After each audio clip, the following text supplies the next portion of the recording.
आज की कहानी तो ऐसे लड़कियों की होती है जो कि एक ही लड़के को पसंद करती है और उनका ध्यान अपनी तरफ अट्रैक्टिव करने की कोशिशें करती है। इसी दौरान इनकी दोस्ती कब दुश्मनी में बदल जाती है, तो मूवी को आखिर तक जरूर देखना। कहानी के स्टार्टिंग सीन में हमें एक लड़की को दिखाया जाता है जिसका नाम केट होता है और केट एक स्कूल में असिस्टेंट टीचर है, लेकिन उनके क्लास के बच्चे हर रोज की तरह आज भी पढ़ाई में मन नहीं लगा रहे होते। क्लास के दौरान चलते हुए एक बच्चा फोन चला रहा होता है और केट उन्हें कहती है कि अगर तुम्हें फोन चलाने का इतना ही शौक है तो तुम बाहर जाकर चलाओ। लेकिन मजा तो तब आता है जब प्रिंसिपल उन सबको देख रहा होता है। फिर प्रिंसिपल केट को अपनी ऑफिस में बुलाता है और उसे कहता है कि इस जॉब को तुम छोड़ दो क्योंकि ये जॉब तुमसे नहीं हो पाएगी। फिर केट को भी गुस्सा आता है, वो भी वहाँ से चली जाती है। फिर हम मेग नाम की लड़की को देखते हैं जो कि यहाँ पे ब्यूटी पार्लर का प्रोड्यूसर बेचती है, लेकिन उस कंपनी के ओनर से कहती है कि ये तुम्हारी जो ब्यूटी क्रीम्स है उनकी क्वालिटी अच्छी नहीं है। साथ ही वो ये भी कहती है कि वो चाइना से है, इसीलिए हम इसे नहीं खरीद देंगे। इसकी वजह से मेग को भी गुस्सा आता है और अपनी क्रीम लेती है और वहाँ से निकल जाती है। इसके बाद हमें पता चलता है कि मेग और केट आपस में अच्छी दोस्त हैं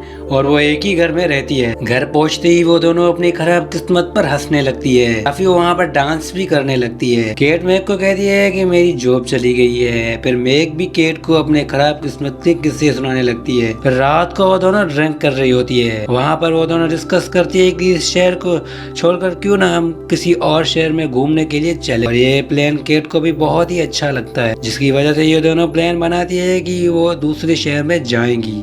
हालांकि उससे केट कहती है कि मुझे ड्यूटी तलाश करनी है, लेकिन मेग उन्हें कन्विंस करती है और कहती है कि हम कुछ शहर घूमे, उसके बाद हम दोनों मिलकर अपनी ड्यूटीज को ढूंढ लेंगे। हम देखते हैं कि वो एक एयरपोर्ट पर आई हुई है। हम थोड़ी देर के बाद उनको देखते हैं कि वो फ्लाइट पर चढ़ चुकी है। उनकी सीट बीच वाली खाली थी। वो सीट एक रिहान नामी शख्स के लिए यहाँ पर थी। फिर कुछ ही देर में वो रिहान नामी शख्स आता है।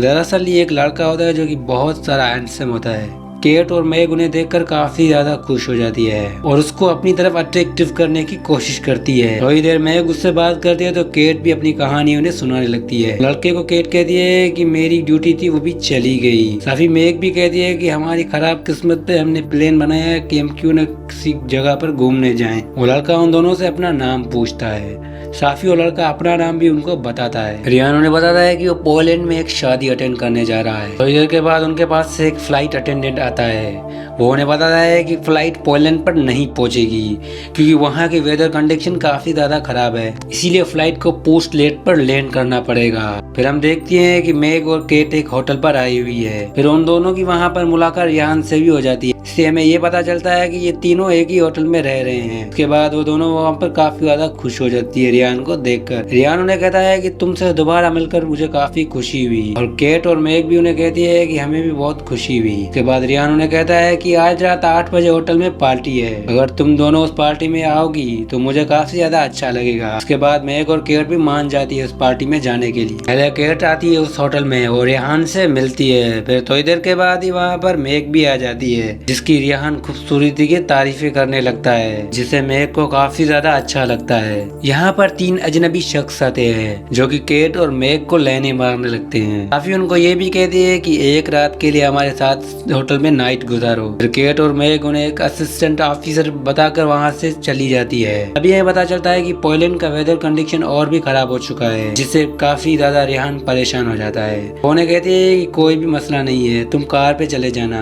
अगली सुबह रिहान एक कार नाम के आदमी की कार में जाना चाहता था। फिर वहाँ पर वो दोनों लड़कियां उन्हें कहती है कि हम भी तुम्हारे साथ पोलैंड चलेंगे। फिर वो लड़कियां भी उनके साथ चढ़ जाती है, लेकिन सबसे यहाँ पर बड़ी बात ये होती है कि केट आगे बैठी थी जबकि मेग और रिहान पीछे थे, जिससे केट को काफी ज्यादा जलस हो रही थी। फिर क्रेग सफर के दौरान सबको कहता है कि पोलैंड जाने के लिए तकरीबन हमें यहाँ पर 17 घंटे लगेंगे और वो सफर काफी ज्यादा बड़ा होने वाला है। केट देखती है कि रिहान और मेग के दरमियान काफी ज्यादा फासले बढ़ रहे हैं। इसकी वजह से वो मेग की कुछ पुरानी पिक्चर दिखाती है सबको। इसमें मेग काफी ज्यादा बुरी लग रही है, जिससे वहाँ पर सबको हंसी आती है। अब मेग का वहाँ पर मजाक बन चुका था, जिस पर मेग को भी काफी ज्यादा गुस्सा आ रहा था, लेकिन वो चुप होती है। इसका बदला तो वो जरूर लेगी। अब यहाँ पर ये पेट्रोल भरवाने के लिए एक पंप पर रुकते हैं। वहाँ पर केट एक वॉशरूम में जाती है। फिर मेग उस वॉशरूम का बाहर से दरवाजा लॉक कर देती है और वहाँ से चली जाती है। वापसी आने पर वो रियान से काफी ज्यादा अटैच होने की कोशिश करती है।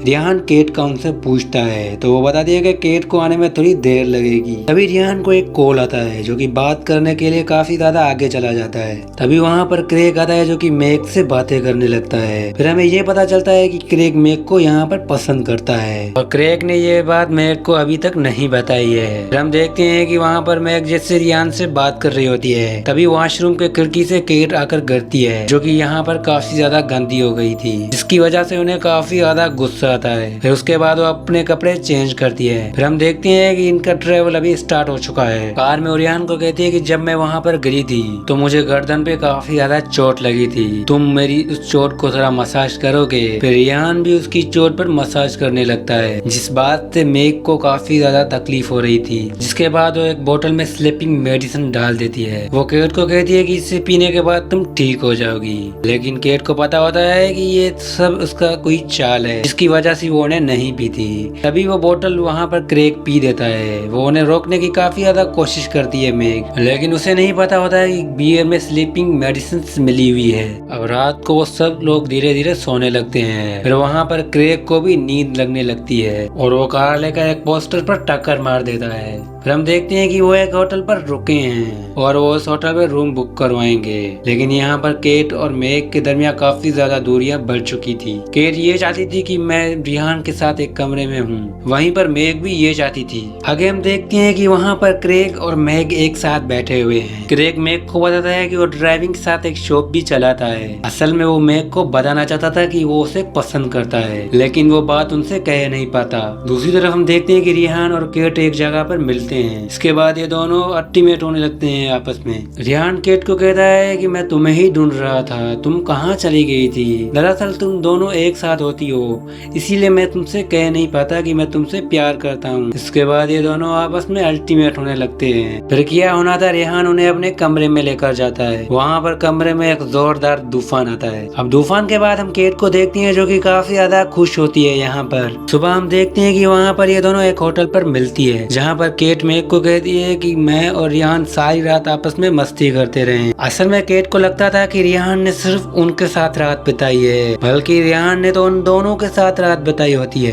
लेकिन तभी वहाँ पर क्रेग आता है। वो उन्हें कहता है कि रिहान उसकी कार लेकर यहाँ से भाग चुका है। इससे यहाँ पर केट और मेग को काफी ज्यादा एक दूसरे पर गुस्सा आता है। इसकी वजह से ये दोनों एक दूसरे को काफी ज्यादा मारती है। फिर वहाँ पे पुलिस भी आ जाती है, जो कि होटल के तोड़फोड़ करने पर इन्हें पुलिस स्टेशन ले आती है। वहाँ पर क्रेग भी होता है। क्रेग उनको बताता है कि रिहान जिस शादी में जा रहा था वो उसकी ही शादी थी, जिसकी वजह से केट और मेग को काफी ज्यादा गुस्सा आता है। के बाद वो दोनों पुलिस ऑफिसर को काफी ज्यादा मिन्नतें करती है कि हमें जाने दो। फिर पुलिस ऑफिसर भी उन्हें इजाजत देती है जाने के लिए। फिर ये दोनों वहाँ से निकल जाती है और एक टैक्सी बुक करती है और बिना रुके वो डायरेक्टली उस होटल पर पहुंच जाती है, जहाँ पर रिहान के काफी ज्यादा रिश्तेदार मौजूद थे। और कुछ देर के बाद रिहान को भी वो लड़कियां दिख जाती है। फिर रिहान जब उन दोनों को देखता है तो वहाँ से भागने लगता है और वो दोनों भी तेजी से रिहान का पीछा करती है। इसके बाद वो रिहान से पूछती है कि तुमने हम दोनों को क्यों यूज किया, जबकि तुम्हारी शादी हो रही थी, और अब हम दोनों तुम्हारी शादी नहीं होने देगी क्योंकि तुमने हमारे साथ फ्लर्ट किया है। रिहान उन दोनों को समझाने लगता है और कहता है कि यहाँ पर चिल्लाना मत। और वो कहता है असल में मुझे पता चल गया था कि तुम दोनों मुझे पसंद करती हो, और पसंद तो छोड़ो